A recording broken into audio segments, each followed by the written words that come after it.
¿Sabías que la hoy República Dominicana, luego de obtener su independencia en 1844, volvió a integrarse a España nuevamente en 1861?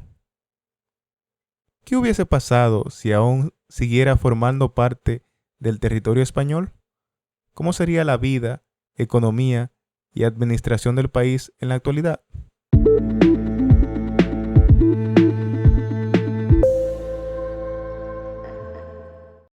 Para analizar estos detalles, tomaremos como parámetro las últimas colonias españolas en América. Además, servirán de referencia los actuales territorios que pertenecen a Europa en el Caribe. También el ejemplo del último país en independizarse de España, Guinea Ecuatorial, entre otros datos concernientes. Antes de comenzar, dejamos claro que todo es un análisis detallado que nos hace llegar a esta probable conclusión, por lo que no estamos afirmando que necesariamente ocurriese así. En 1861, la República Dominicana, encabezada por el gobierno de Pedro Santana, es anexada oficialmente a España.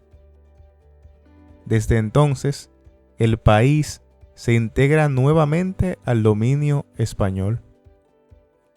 Luego de una feroz batalla que se prolongó por varios años, las fuerzas dominicanas logran imponerse ante el ejército español, logrando restaurar la República en el año 1865. Para más detalle, puedes ver el video que aparece en el enlace de la parte superior derecha de este video. Pero, ¿qué hubiese pasado si en vez de restaurar la independencia del país, este siguiera formando parte de España? Veamos cómo fue la administración y vida durante esos breves años de anexión a España.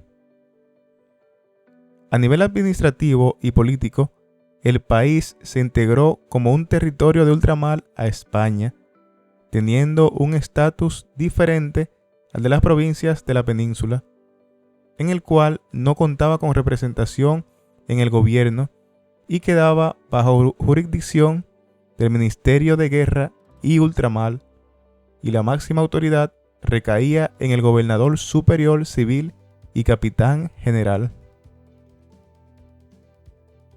Durante la anexión, siendo el país parte del territorio español, a diferencia de otros territorios españoles, en Dominicana no estaba establecida la esclavitud, pues ésta se había abolido años atrás durante la ocupación haitiana. Convivir y trabajar con personas de raza negra le causaba rechazo a algunos de los oficiales y funcionarios españoles designados en el país. Además, las autoridades españolas fueron sustituyendo en los cargos públicos, civiles, militares y eclesiásticos a los dominicanos por personas nacidas en España que se trasladaron hacia el país. Económicamente, el gobierno español tenía la intención de aumentar la producción del tabaco, algodón y recursos mineros. También se fomentó la idea de construir infraestructuras comercialmente estratégicas, como un ferrocarril desde Santiago y una carretera que conectara a Santo Domingo con Samaná. En el año 1898 se desarrolló la Guerra Hispano-Estadounidense, en la cual Estados Unidos se impuso sobre España y ésta tuvo que ceder varios de sus territorios a Estados Unidos, entre ellos Cuba y Puerto Rico, que antes del conflicto todavía pertenecían a España. Si la República Dominicana para ese entonces hubiese formado parte de España, es probable que también hubiese sido cedida a Estados Unidos. Sin embargo, hay que tener en cuenta, como mencionamos anteriormente, que a diferencia de las demás posiciones españolas en América, en Dominicana estaban acostumbrados a la igualdad racial, contrario a la política estadounidense en aquel entonces. Además, Recordemos que, en teoría, la República Dominicana se había anexado voluntariamente a España. Por lo tanto, es probable que la población dominicana se negase a formar parte de Estados Unidos involuntariamente por la imposición de un tratado. Ahora, suponiendo que la República Dominicana en 1865 no hubiese restaurado su soberanía ante España y que ésta no la hubiera cedido a Estados Unidos en 1898, siguiendo bajo su soberanía hasta la actualidad, examinemos 3 aspectos que definirían a una dominicana española en nuestros días. Aspecto étnico y cultural. En la actualidad, en la República Dominicana existe un gran mestizaje de razas, donde puedes encontrar a personas de raza negra, raza blanca y sobre todo mulatos, que es el grupo étnico predominante en el país, fruto de la mezcla de africanos y europeos. Sin embargo, si hubiese sido una posesión española desde 1861, esto hubiera sido diferente, pues los españoles, desde el inicio de la anexión en 1861, tenían la intención de aumentar la población blanca en la nueva colonia. Además, si tomamos en cuenta la entrega de la isla de Cuba y Puerto Rico a Estados Unidos, es probable que muchos españoles que vivían en esas islas se establecieran en Dominicana. Y durante los conflictos armados acontecidos en Europa a inicio y mediados del siglo XX, muchos españoles y europeos en general se hubiesen visto motivados a emigrar a su colonia en el Caribe. Por otro lado, la población de raza negra empezó a ser relegada desde el inicio de la anexión.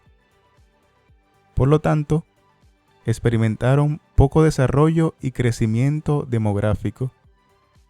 Así, étnicamente, la población dominicana probablemente hubiese sido predominantemente de raza blanca.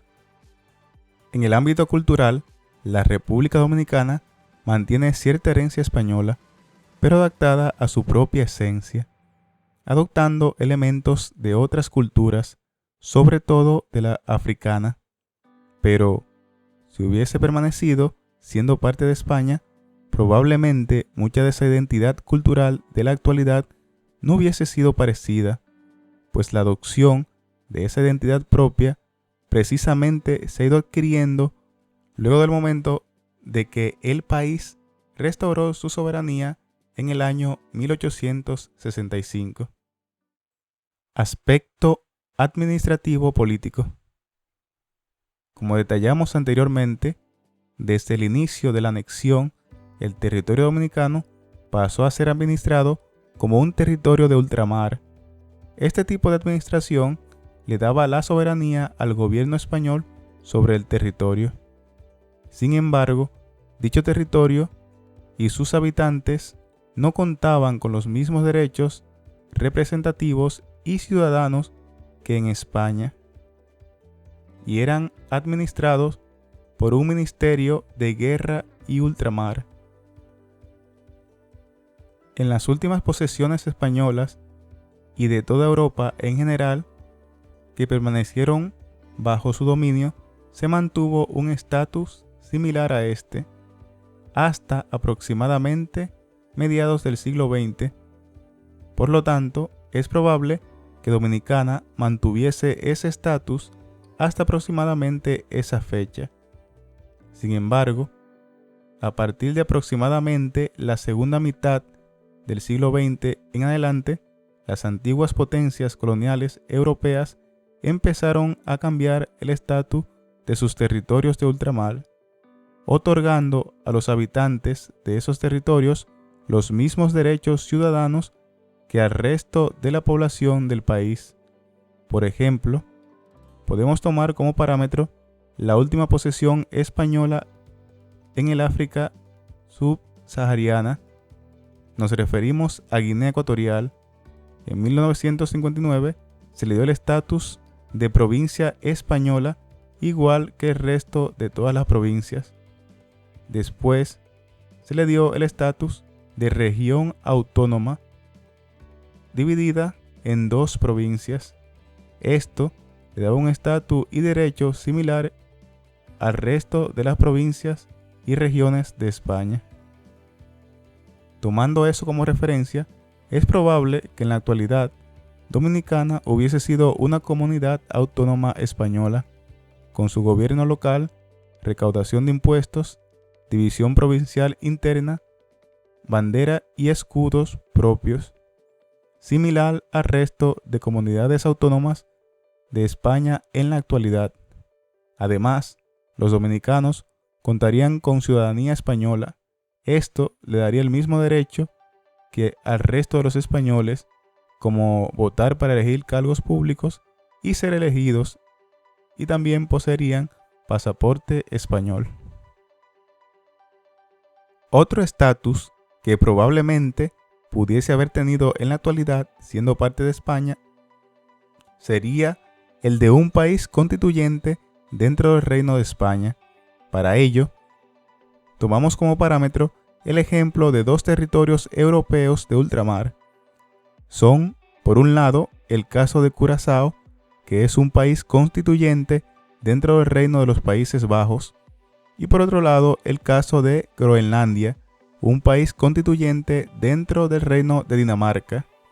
Estos territorios, al igual que otros casos similares, poseen mayor autonomía.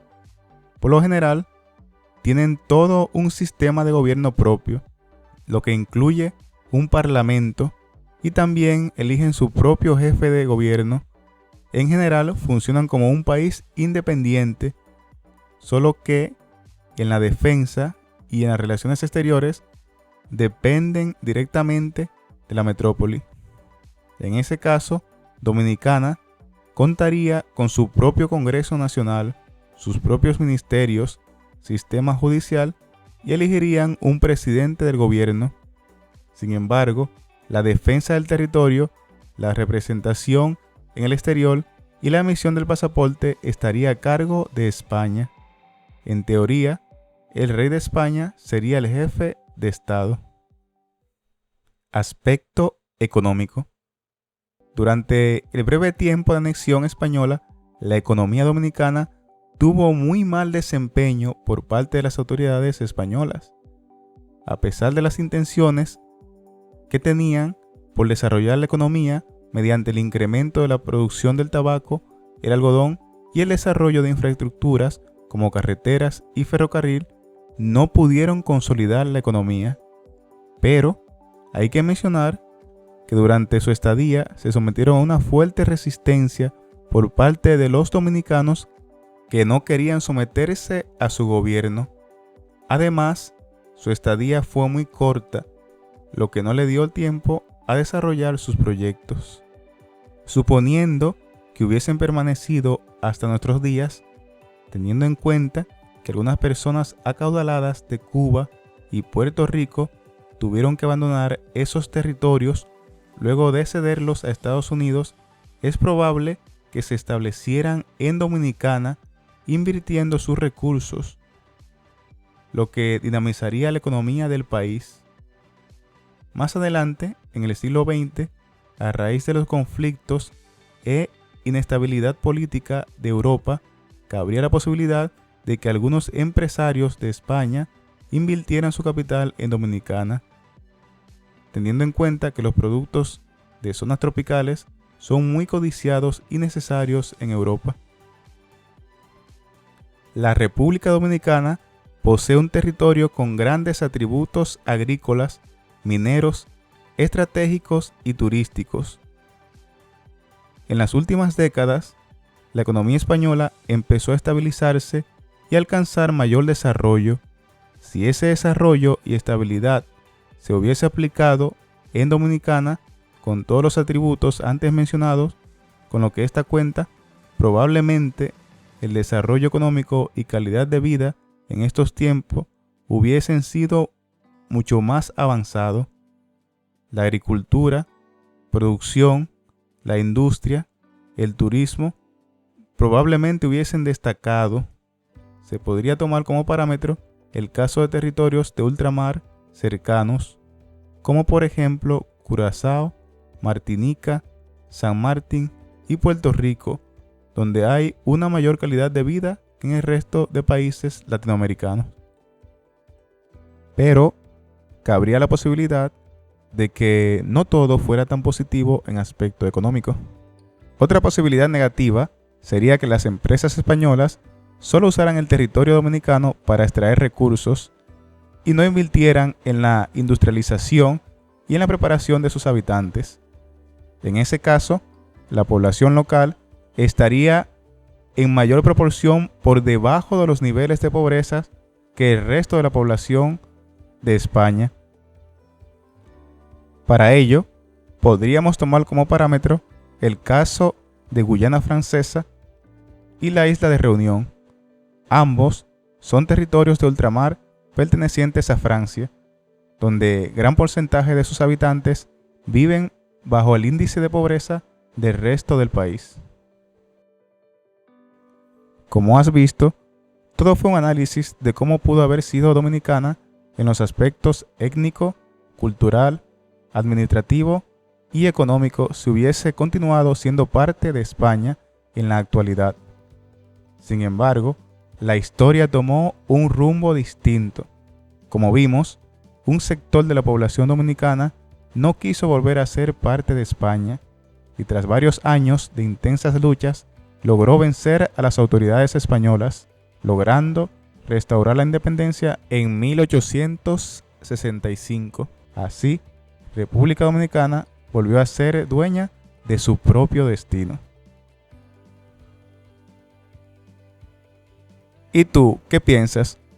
¿Cómo podría haber sido Dominicana si hubiese seguido formando parte de España en la actualidad? Puedes dar tu opinión escribiendo tu comentario.